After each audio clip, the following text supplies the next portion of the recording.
इन्हीं भगवान का अवतार हुआ। 14वें अवतार में वो नरसिंह बनकर, नरसिंह देवता बड़े अद्भुत बहुत है। 24 अवतारों में भगवान का नाम नरसिंह देव है। भगवान नरसिंह देवता कहते हैं कि घर से जिनकी देहली ऊंची होती है वहां पर नरसिंह देव का वास है। जैसे दरवाजे पर गजानंद का वास है गणपति, तो देहली पर भगवान नरसिंह देवता बैठे होते हैं। इसलिए कभी भी देहली पर पाम रख के नहीं जाया जाता, देहली हमेशा लांग के जाइए। आप कोई नया मकान बनाने की व्यवस्था आप कर रहे हैं तो घर की जो प्रमुख देहली है, बाहर का दरवाजा है, उसको थोड़ा ऊंचा कीजिए, लोग उसको लांग करके जाएं। ये देहली का तो पूजन होता है। जब बच्चों की शादियां होती है तो बड़ी बहन आती है, बुआ आती है, उसको हमारे यहाँ देहली पूजन कहते हैं। ये नरसिंह देव ही तो है। हनुमान जी भी लंका में प्रवेश कर रहे हैं तो वो भी नरसिंह देवता को प्रणाम करके जा रहे हैं। मसक समान रूप कपिधरी, लंक है चले सुमिर नर हरि। नरसिंह को प्रणाम करते हुए अंदर प्रवेश कर। मैं भी मंदिर में प्रवेश करता हूँ, आश्रम में प्रवेश करता हूँ तो देहली को, आश्रम की देहली को प्रणाम करता हुआ मैं नरसिंह भगवान को प्रणाम करता हूँ। मुझे तो बहुत अच्छे लगते हैं भगवान नरसिंह। और इस ग्रंथ में 14वां अवतार है। 15वें अवतार में वो भगवान वामन, ब्राह्मण के घर में जन्म लिया है उन्होंने। उदार मन को वामन कहते हैं। लोग शरीर से भले ही ठिगने हों लेकिन मन से लंबे होने चाहिए, ऊंचाई लिए होने। हाँ, उनका मन उदार होना चाहिए। पहले के जो लोगों की जो छाती थी वो बाहर होती थी, पेट अंदर होता था।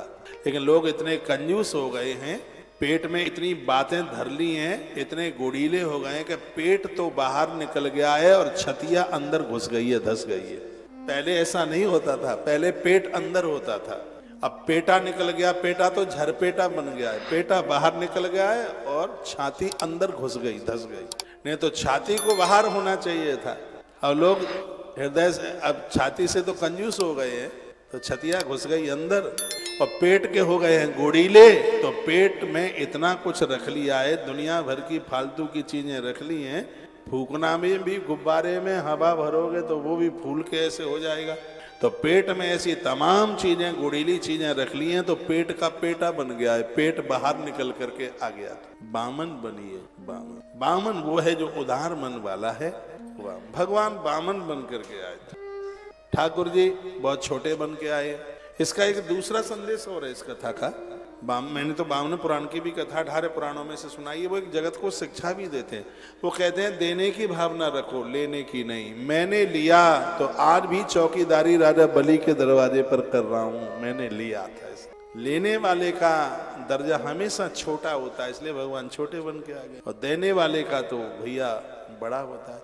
वैसे भी लेने वाला हाथ नीचे होता है और देने वाले का हाथ ऊपर होता है। देने की भावना रखी। परमात्मा को कहिए, है भगवान तेरी बनाई हुई दुनिया में आज मुझे बड़ा सौभाग्य मिला है कि तू मुझसे कुछ करवा रहा है। ऐसी भावना रखिए। पंचदशम वामनकम कृत्वा गादाद्वरम बले पदत्री में आचमाना प्रत्यादि सुस्तृष्टित।